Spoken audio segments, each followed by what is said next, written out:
Hey guys, so this is part one of our intro to Arduino kind of mini unit. This unit is always taught right after the electricity and circuits unit, just because a lot of the skills and components and things we've talked about in the electricity and circuits unit will be directly used within this Arduino unit as well. So some essential questions that we'll be answering during this lesson. What is an Arduino? What model Arduino do we use in our class?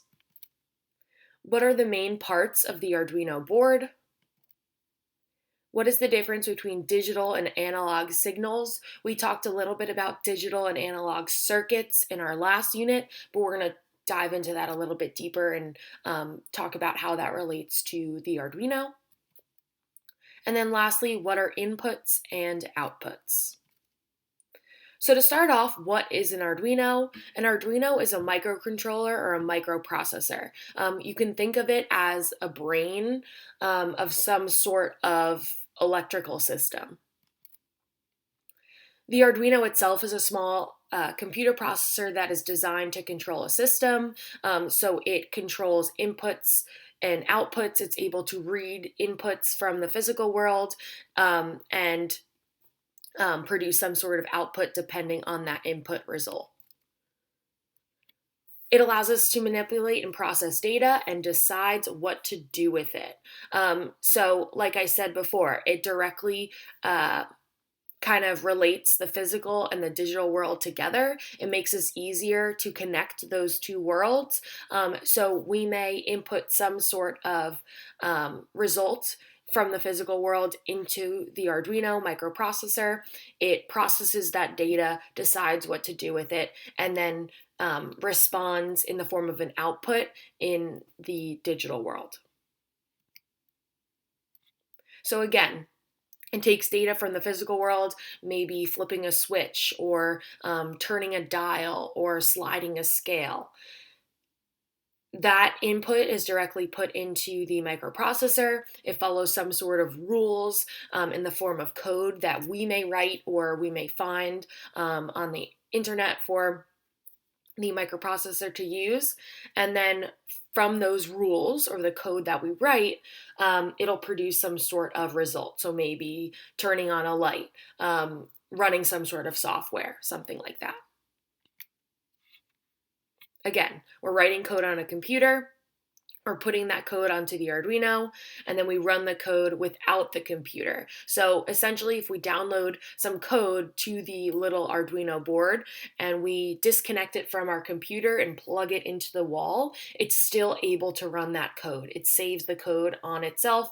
It's like a brain, it's the microprocessor, and we can kind of do some sort of program or produce some sort of output without a computer even in the mix at all. There are many other products in your home and things you use every day that contain microcontrollers or microprocessors. Just some quick examples here. Obviously, your phones need to have some sort of microprocessor in it. There's a brain that controls everything that goes on in your phone. If you click this button, this happens. If you click these two buttons together, you can take a screenshot of something. So there's definitely a microprocessor within your phone. Also, a lot of home appliances have microcontrollers or microprocessors. It knows that if you press a specific button, it's supposed to produce some sort of action. A lot of smart cars as well. Smart cars have computers nowadays. It's almost like a little iPad right there in this Tesla. So there are definitely microprocessors within smart cars that are coming out. Your Amazon Alexa or your Google Home also has a microprocessor within it. It can kind of listen and hear what you say. If you tell Alexa to play a certain song, she kind of responds and can process what you say to her, and then she produces some sort of output in playing that song, which is kind of cool. And then obviously, like I said, a lot of home appliances do also contain microcontrollers, so some sort of refrigerator. We can't talk about Arduino or introduce Arduino without talking about digital and analog signals because the Arduino can kind of read both. So we'll start off with digital signals. Digital signals have a finite set of possible values. So when we talked about digital circuits in our last unit, we talked about how those circuits can only flow in one direction. It's specific, it's finite. It's the same thing here for digital signals. So if you have something that's using a digital signal, it can be one of two states. It can be high or low. We can also say that's on or off. Or we can also say that that's 5 volts or 0 volts. You'll see here in the little graph, there's only two states. It's either 5 volts or 0 volts, 5 volts or 0 volts. Think about flipping of a light switch. It's either on or off. There's really no in between when you have a normal light switch. It's either on or off. Some examples are a push button. We used push buttons in our last unit. You push the button, the LED turns on. You take your finger off the button, the LED turns off. There's no in between there. The LED isn't ever half on. Another example is an LED, something that's either on or off, nothing in between. Like I said, flipping of a switch. I think this picture does an excellent job of kind of showing it's either 0 or 1. We use zeros or 1 a lot when we're talking about code or programming or electronics. We're not going to get into that too much, but just think of it as either on or off. And the same thing with the LED. We all experienced this during our last unit when we were doing some Tinkercad circuits. Your LED was either on or your LED was off.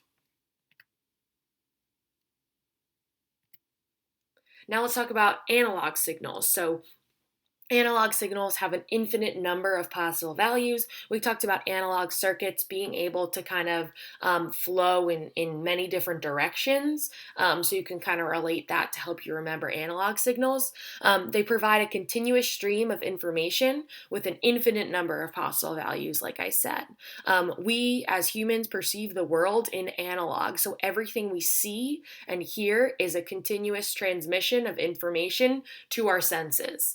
And we're able to understand and process that.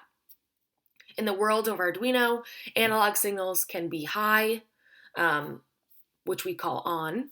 They can be low or off, or anything in between those two states. So it's completely different from digital. Digital's either on or off.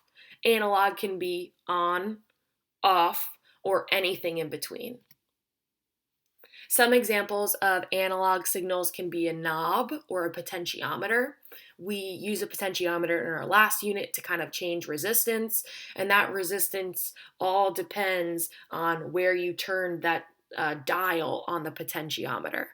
So it can be, if we're talking about a potentiometer, it can be 0 ohms, it can be 5 ohms, it can be 10,000 ohms.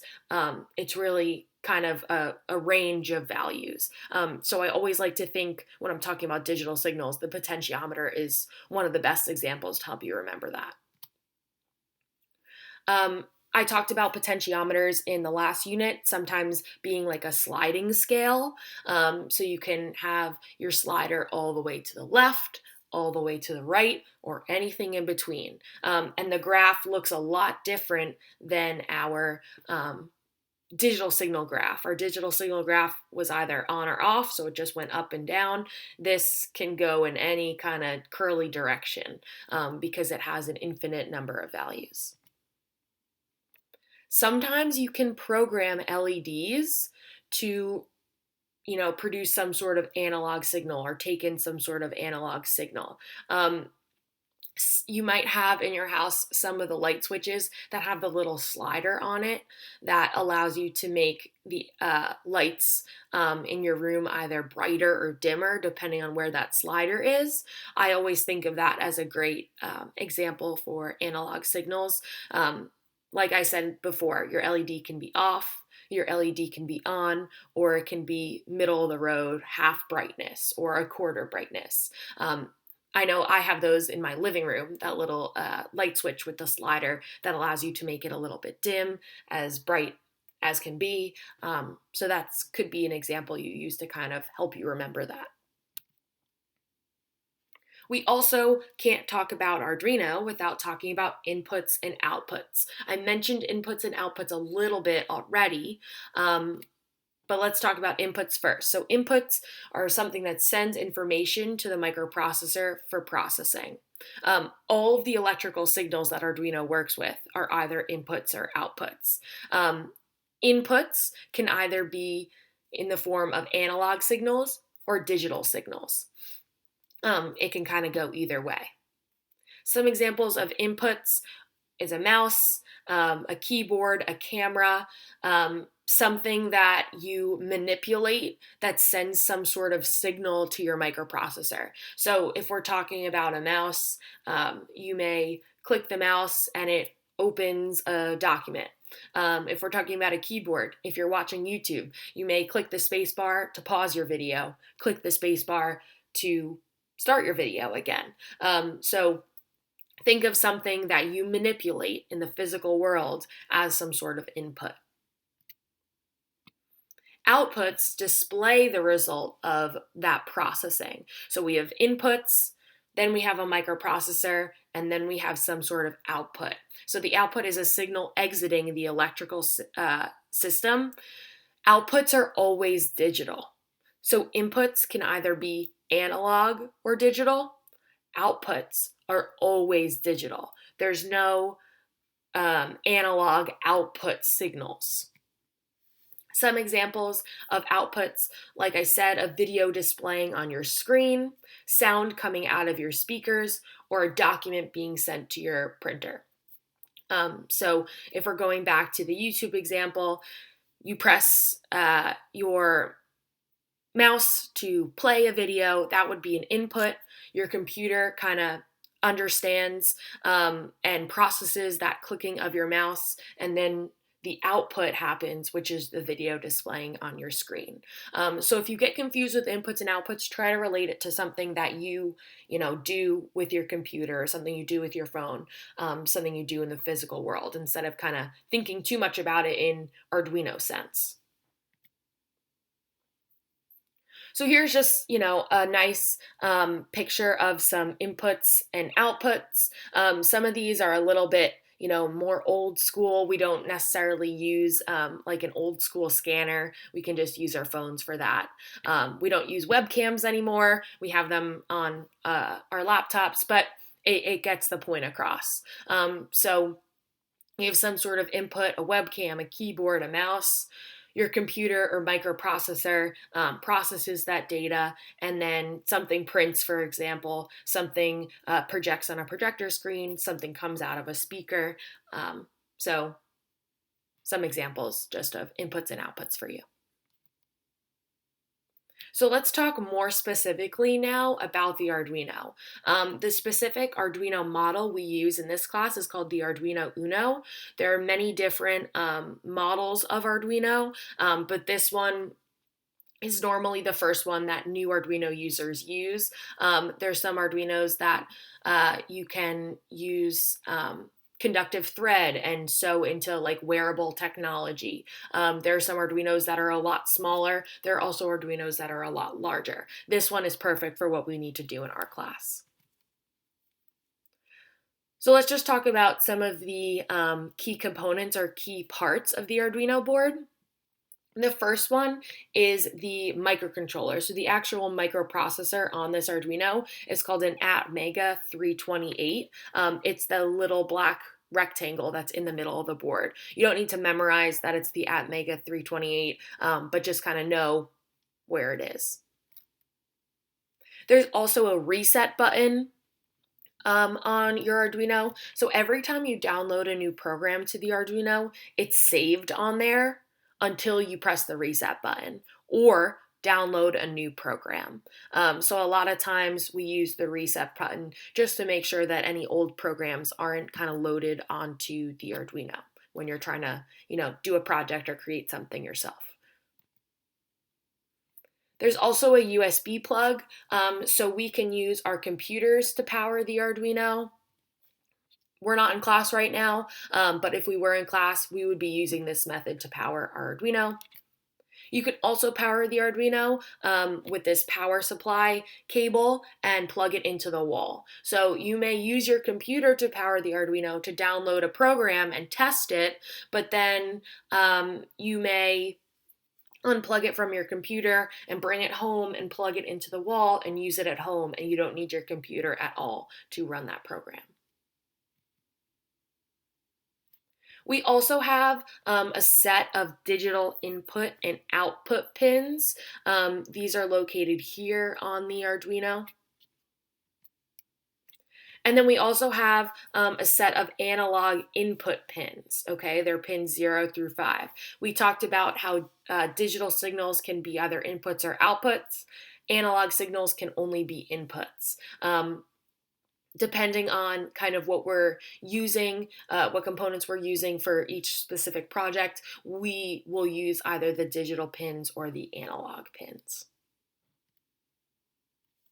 There's also a 5-volt power pin that comes from your Arduino. So typically that's one of the first things we do. We wire that 5-volt power pin to our breadboard to bring power to the breadboard, and then we're able to kind of prototype our circuit using that breadboard. And then also we have some ground pins.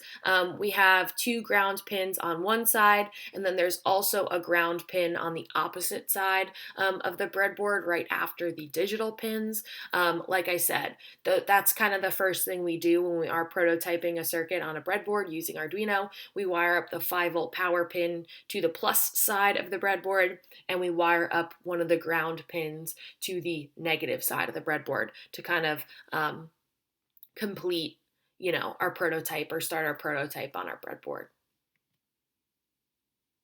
So looking at the Arduino Uno, what are the 2 output voltage levels available? How many ground pins are there? And do you think it matters what ground pin you use to power a circuit? Why or why not?